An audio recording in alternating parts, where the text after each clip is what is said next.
We have seen what is the software architecture with help of an example where we explained the components involved, and at a very high level we have seen what is software architecture, right?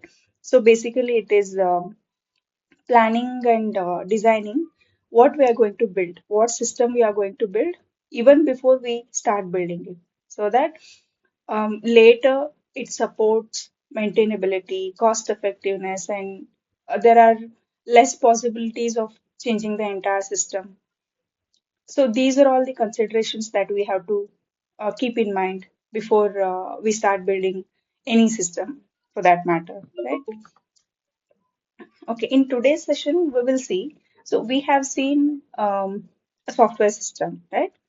Now we have to understand the characteristics of that software system, right? What it should serve, what that system should do, what it should be capable of, right? So the first characteristic is availability.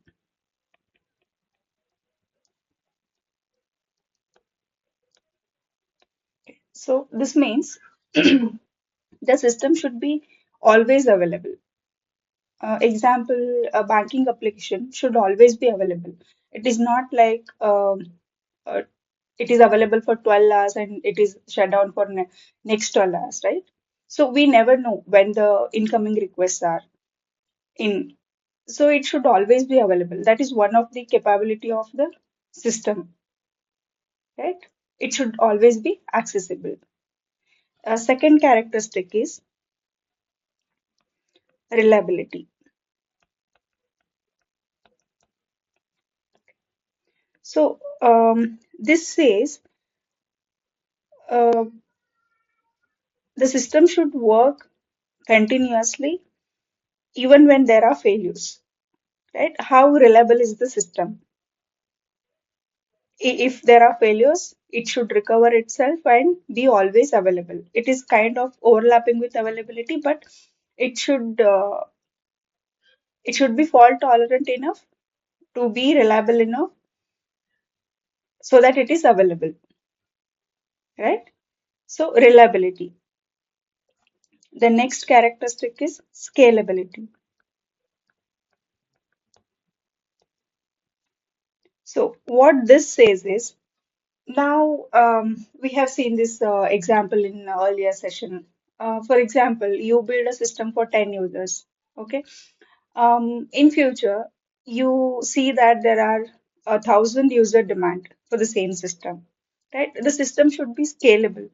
We should not be stuck at only 10 users and redesign when there are 1,000 or 1 million users coming in, right? So scalability, how easily we can scale the system, is also one of the important characteristic. Next is security. Security. What it says is the protection of the system. The system should be able to protect itself as well as the data within it. Okay. So how secure is the system? Again, the example banking system. Everybody cannot access everybody else's account details. So there has to be a authentication, authorization, which validates the right user is checking his own account, right? These kind of security and the data security, right? The bank have all the information of user that should not be lost at any cost. That should not be leaked to public. That is systems ability to be secure with huge amount of data. Okay. And next important characteristic is recoverability.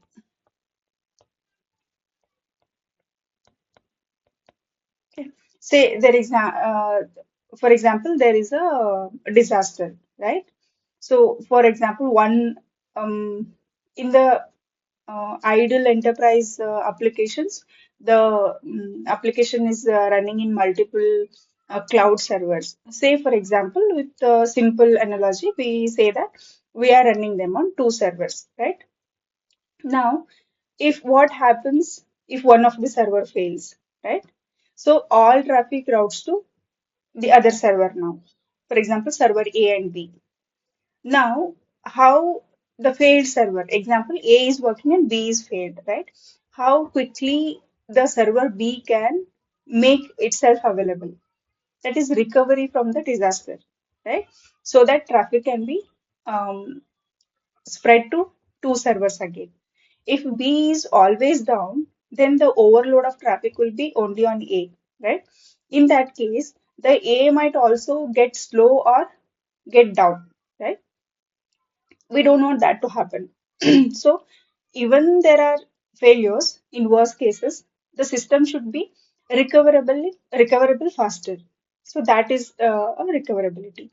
And the next important characteristic is performance.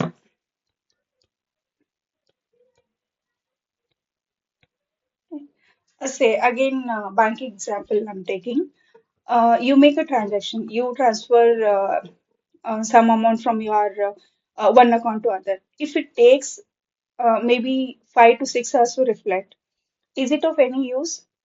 You don't know, right? What is happening in between those 5 to 6 hours? So you get panic, right? Where is my money? Is it in my source account or is it reached the destination account? This happens even when there is a small amount of delay, like 1 or 2 minutes, right? But imagine if this is for 5 or 6 hours. So performance is also a very important characteristic of a software. So when you make some request, the system should respond within some limited time. Maybe, for example, within 100 milliseconds, you should get the response. If it is not giving the response within that time, you make some adjustment to optimize the response, right?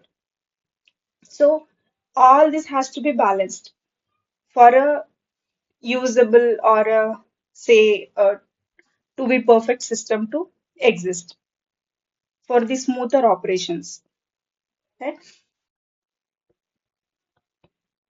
So what it says, the ability to adapt quickly to business or feature changes. For example, right now I'm giving only say three features: yeah, user details, account details, and transactions, right? Going forward, the business decides I want to show the spending nature of a user, right? How much money is spent on what all categories.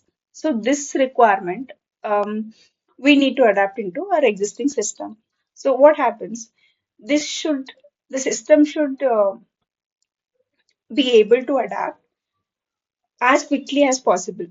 It should not take years together to implement that feature, or that change should not cause the entire system design to fluctuate, right? So that should be a smooth and faster switch. That is agility. And what else? Testability, right? So when we develop testability, so when we develop, before even we release something to the public, that has to be tested, right? So the system should provide characteristics to test. So whether the transaction is happening, whether the user details are getting stored, or whether the account details are getting fetched correctly for that transaction, right? These are all the test case scenarios we need to adopt before releasing the system, because that is like a very bare minimum or a basic expectation from the system, right? We should test it before we make it available for public. That is testability, right? So in this topic we have covered major characteristics of a system, right? In the previous session, we understood the definition. Now we have covered the characteristics of that system. Okay. In upcoming videos, we will see more about this, the architectural patterns and the components, all of that. Okay. Thank you for your valuable time.